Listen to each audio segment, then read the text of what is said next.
안녕하세요. 치킨스탁TV입니다. 예전에 제가 해마로 푸드 서비스 맘스터치에 대해서 영상을 한번 올린 적이 있었는데요. 일부 최근 이슈에다가 커버해가지고 업데이트를 좀 하겠습니다. 자, 맘스터치는 기존의 최대 주주였던 정현식 회장이 2019년도 12월에 사모펀드 쪽에 매각을 했죠. 그래서 지금 한국 F&B 홀딩스 유한회사가 60% 정도 지분을 가지고 있는 걸로 나오는데 KLN 파트너스라는 사모펀드가 주요 주체입니다. 그리고 나서 최근에 계속 일부 이슈로 공격을 당했어요. 어느 정도 공격받을 수 있는 이슈들이긴 한데 하나씩 짚어보겠습니다. 일단 가장 유명한 거는 이 리얼 비프 버거라는 신메뉴의 출시입니다. 이제 기존의 맘스터치 하면 치킨버거가 시그니처인데 비프를 가지고 나왔어요. 소고기. 그리고 가격이 얘네들이 평균 세트 기준으로 한 6,000원 정도 하거든요. 근데 여기는 세트 기준으로 거의 10,000원이다. 그래서 엄청 공격을 받았습니다. 맘스가 무슨 프리미엄이냐, 거기다 맛도 없다. 또 이제 기회는 찬스라고 각종 스트리머들하고 유튜버들이 숟가락 얹어가지고 엄청 공격해가지고 조회수 재미를 좀 봤습니다. 그 와중에 기존 버거 퀄리티 떨어졌다는 논란도 추가됐었어요. 그래서 제가 직접 사 먹어봤죠. 여기 이제 리얼 비프 버거하고 치즈 베이컨 버거를 사 먹어봤는데요. 기존 버거 같은 경우에는 특별한 문제가 느껴지진 않았어요. 알던 그대로였고요. 다만 이 리얼 비프 버거 같은 경우에는 이 고기가 좀 차가운 고기를 쓰거든요. 그리고 이 안에 애호박이니 뭐 크랜베리, 가지 이런 게 들어있어요. 이제 먹어본 소감은 못 먹을 정도는 아닌데 조금 애매하긴 하더라고요.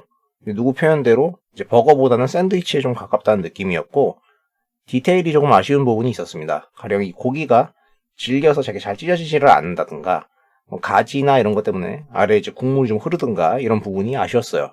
그런데 한편으로는 이게 그렇게까지 엄청 공격을 받을 일인가 싶더라고요. 왜냐면은 각종 브랜드들은 늘 신메뉴 테스트를 해요. 그리고 대부분 실패를 하죠. 그럼 소비자는 안 먹으면 되는 건데 메뉴는 낼 수도 있잖아요. 근데 엄청 조롱과 공격을 받았습니다. 이렇게 인터넷 민심에다가 추가로 언론이 공격을 하기 시작하죠. 엄마가 사라졌다. 맥도날드 임원이 와가지고 가성비가 사라지고 고급화가 됐다. 뭐 리얼 비프 버거 출시한다고 사실 싸이버거를 안 파는 건 아니거든요. 그거 사 먹으면 되는데 열심히 공격을 받고 있습니다. 자, 맥도날드 임원이 와서 망하고 있다는 말이 있어가지고 일단 맥도날드랑 연계된 이야기를 해봐야겠죠. 한국 맥도날드를 이야기할 때 조지현 전 대표를 언급을 안 할 수가 없죠. 이분은 이제 맥도날드 마케팅 출신인데 어찌어찌 하다 보니까 이제 사장까지 올라가게 돼요. 16년에 사장으로 취임을 했었어요. 근데 이때 당시 맥도날드가 이미 쇠락을 하고 있었습니다. 그래서 이분이 선택한 방법은 가격을 올리고 비용을 줄이자는 거였죠. 근데 이게 더 악수가 됐어요. 그 과정에서 당시 버거의 퀄리티가 상당히 떨어졌고 민심이 안 좋아지고 요걸 엄청 먹다가 그러다가 20년 초에 이분이 갑자기 돌연 사퇴를 합니다. 그리고 나서 맥도날드는 호주에서 앤토니 마티네즈라는 밑바닥에서부터 올라왔다는 분을 데리고 와요. 그래서 버거 퀄리티가 뭐 돌아와서 매출이 증가를 하고 뭐 잘 수습되고 있다 이런 이야기가 나옵니다. 반면에 여기서 기존 맥도날드 출신들이 맘스터치로 이동했다 이런 기사가 나옵니다. 인터넷에서는 특히나 뭐 조지현 사장이 갔다 이런 이야기를 포함해가지고요. 누가 프레임을 짠 거죠. 맥도날드는 흥하고 맘스터치는 뭔가 망했다 이런 식으로 말하는 거죠. 근데 실상은 코로나로 매장 매출은 좀 줄었지만 배달 매출이 증가하면서 큰 타격을 입지도 않았어요. 그리고 대거 이동했다는 이 임원들은 사실은 3명이었습니다. 자, 맘스터치 같은 경우 배달 매출액이 엄청 증가를 하면서 선전을 했고 매장도 뭐 조금씩 느는데 올해도 계속 신규로 추가돼서 늘었습니다.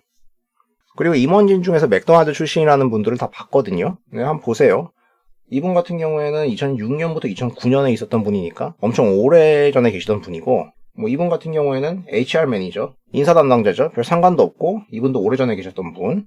나머지 이 2명이 그래도 좀 관련이 있는 사람이라고 할 수 있는데 이분은 거의 평생을 여기 계셨어요.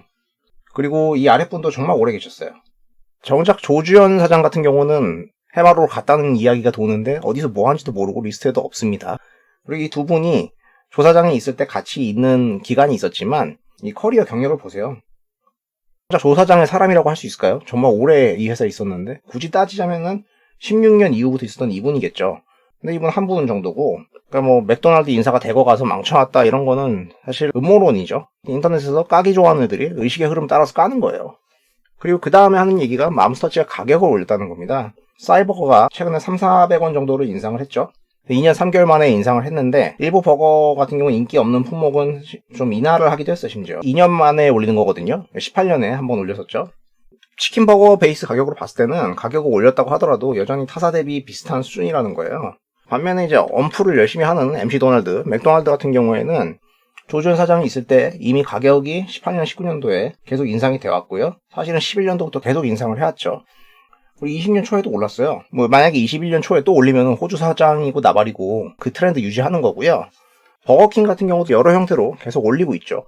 뭐 배달비 명목으로 올리고 아이스크림 올리고 여기도 끼어가지고 슬그머니 올리고 롯데리아, 버거킹, KFC 다 올렸습니다. 유독 해마로만 공격의 대상이 되고 있어요. 사실 사 먹지도 않는 애들이 공격을 하는 거겠지만 심지어 조지현이 버거킹 오면 안 되는데 하면서 글 쓰는 사람도 있는데 버거킹 운영하는 BKR은 옛날부터 사모펀드가 인수했었어. 그래서 가격도 올리고 비용을 짜내고 있었다는 거죠. 매년 올리나 2년 만에 올리나 어차피 비슷비슷한 것 같은데 왜 유독 정보의 취사 선택을 하는지는 저는 모르겠습니다. 자, 두 번째로 추가적으로 공격을 받은 거는 BI 회사 로고의 변경입니다. 이 점은 사실 변명하기가 어렵죠. 원래 로고가 이랬고 우리가 지금 알고 있는 로고가 이거죠. 근데 최근에 이거를 요거로 변경하고 있어요. 이게 11월에 발표했거든요. 이거는 이제 점주 입장을 생각하면 변론해주기는 힘들어요. 일단 프랜차이즈는 본사가 로고를 바꾸면은 지점들을 바꾸게 하면서 돈을 받잖아요. 그래서 이게 브랜드 이미지 강화라고 얘네들이 이야기를 하지만 그렇게 생각하는 사람은 없죠. 사실 점주에게 부담을 전가하는 거고, 반면 본사의 주주 입장에서는 선택에 따라서 자기한테 도움이 되는 걸 수도 있어요. 아무튼 바꿔가지고 비판을 받고 있다. 근데 이게 막 매년 바꾸는 게 아니거든요. 이거 거의 한 10년 만에 바꾸는 건데 사모펀드라서 유독 공격을 받는 거라고 생각을 합니다. 왜냐면 참고로 교촌이 8월달에 이미 바꿨어요. 근데 교촌 로고 바꾸신 거 아시는 분도 거의 없을 텐데 업계에서는 종종 주기적으로 일어나는 일이죠. 어쨌든 회사 실적은 꾸준히 잘 나고 있었지만 19년도에 이미 수익성 한계에 어느 정도 직면을 하는 모습이 약간 있었고 이때쯤에 최대 주주가 매각을 했던 거죠. 그리고 나서 인수된 뒤에 변화를 봅시다. 분기 기준으로는 전체 매출액이 전년도 대비 감소한 것처럼 보이지 않습니까? 이거는 여기 추가 버블이라고 세제 부분, 소비재 부분을 매각해서 이게 떨어져 나갔기 때문이고 사실은 이것 빼고 본업만 보면은 매출액은 전년 대비 오히려 살짝 늘었죠. 3분기에는.